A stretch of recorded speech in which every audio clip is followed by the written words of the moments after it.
钱很重要，但好像没人教咱们怎么赚钱，只教怎么更好的工作了。为啥？出身都差不多，有的人他就能赚到大钱，有的人就只能解决个温饱。赚钱其实有方法论。这条视频从市场经济学的角度参考这两本书，分享钱的本质和赚钱的两个阶段，也是赚钱的两个方法。我发现想赚更多的钱，一定要先了解钱的本质和运转规律，就千万别只管猛干不抬头看。如果我们的操作不符合钱的运转规律，进行的动作不是赚钱的构成要素，那干得再好再快也拿不到想要的结果。大多数人996都累成啥样了，一个月才赚多少？大钱根本就不是那么来的。那钱究竟是啥？它是什么运转规律？远古的时候，人们想交易点东西，靠的都是以物易物，比如我拿牛换你的羊，你拿羊换他的土豆，原理是彼此拿相互认可的价值进行交换。那时候人少啊，物品种类也少，人们手里基本就只有粮食和动物，它不复杂，而且你有的我基本也有，大家交易需求就都不高，所以以物易物就能搞得了。但后来人和物品的种类都是越来越多，这就出现了双重巧合难题和商品多样性难题。双重巧合难题指的是，比如我想拿麦子换一口锅，那我就得找一个有锅还正好需要麦子的人去交换，哪有那么巧的事儿啊？找起来太费劲了。商品多样性难题指的是商品工艺越来越复杂，导致交换的比例就很复杂。我想用我的杯子换你的电子设备，这东西就没法衡量价值，没法去量化。正因为这俩难题，所以货币就出现了，也就是钱。钱叫做一般等价物，意思是钱是用来在社会中衡量和表现价值的，它是一种价值衡量标准。原来我拿牛换你的羊，现在我拿钱换你的羊，你再拿这个钱去换你想换的土豆。远古时期的货币就是贝壳，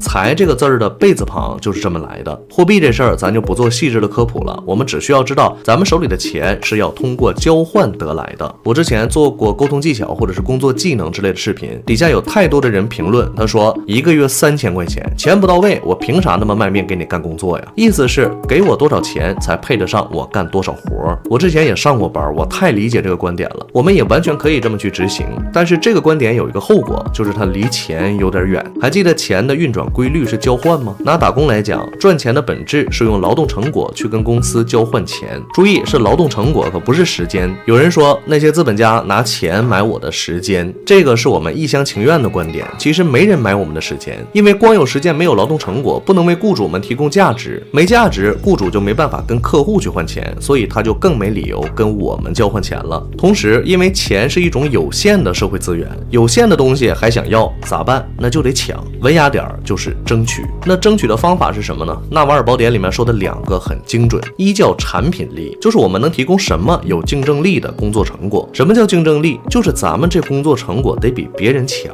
二是营销力，从应聘到工作，怎么能让别人在工作成果差不多的人中选择自己？这两点就是打工赚钱的客观规律，它基于钱的运转规则。前期想赚钱，这就是准绳。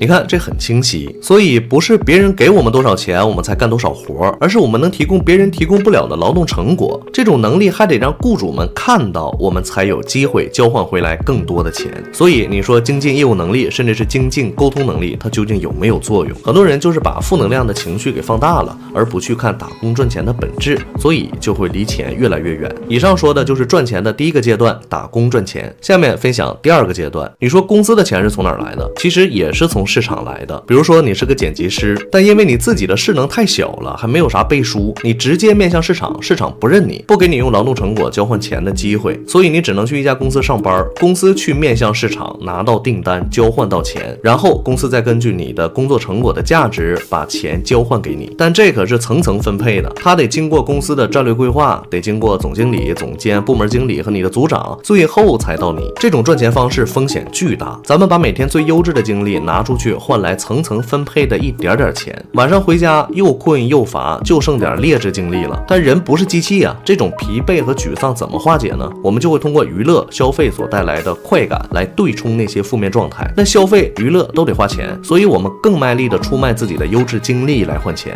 好，到这儿咱就闭环了，这个就叫老鼠赛跑陷阱。最要命的是，我们很容易容易被取代，新人成本低， AI 成本更低，所以很多人选择努力往上爬，目的是分配的时候多分一点，但是本质它没变。看清楚这事儿了，就可以进入下一个阶段，直接面向市场跟客户换钱。怎么换钱？赚钱的底层逻辑就是把自己产品化，意思是用自己能提供的价值跟客户来交换钱。怎么能达到这种价值呢？就是刚才说的产品力和营销力。不过现在这两个力跟打工时候可有点不同。现在产品力的基础是看清供需关系，是看清客户的需求，然后给这些客户提供比别人更有竞争力的产品。那个视频不知道你看没看过，有一个老哥，他是理想的车主，他在往车里的冰箱放饮料的时候，发现冰箱比较大，饮料就总在里面晃荡。他在网上想买一个冰箱内置架，发现全网就没人卖这东西。他发现这就是一个需求，他用几千块钱开始创业，找工厂做这东西，然后他在网上卖，大半年就赚了180万。他就是找到了客户的需求，他的产品非常有竞争力。至于他的客户群体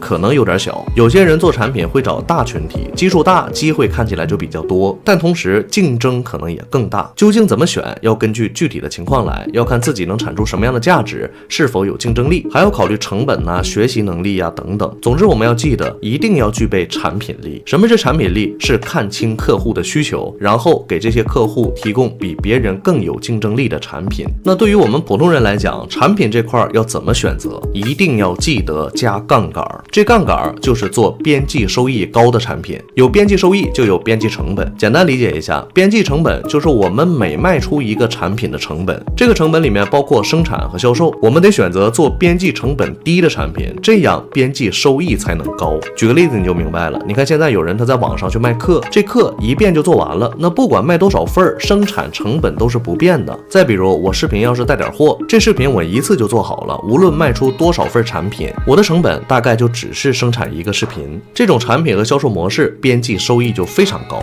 除了产品力，还有营销力。产品再好，卖不出去就换不来钱。有的人他非常执着于主观判断，就是产出自己认为好的产品，自己非常欣赏自己做的东西，他淡化了客户的需求点，还觉得别人什么也不懂。这人是谁？这人就是我。在刚做短视频的时候，足足有1年的时间，我都感觉我自己做这东西做得太好了。后来发现没用，没人看。如果想赚钱的话，一定要考虑客户喜欢什么，客户需要什么，要通过大量的调研去了解客户的需求和喜好。好，当我们具备这两个能力，我们的功能就跟公司是一样的了，只是体量有区别。只要按照这个逻辑去设计自己的赚钱体系，那谁都有机会赚到大钱。你可能还是会说，咱们也没背书啊，市场可能不认我们呀。其实你回头看看，原来的某宝、某公号，现在的短视频平台、各种自媒体平台，这不都给了我们直接接触市场的机会了吗？我们要做的就是打磨产品力和营销力就行了，慢慢打磨，会有机会的。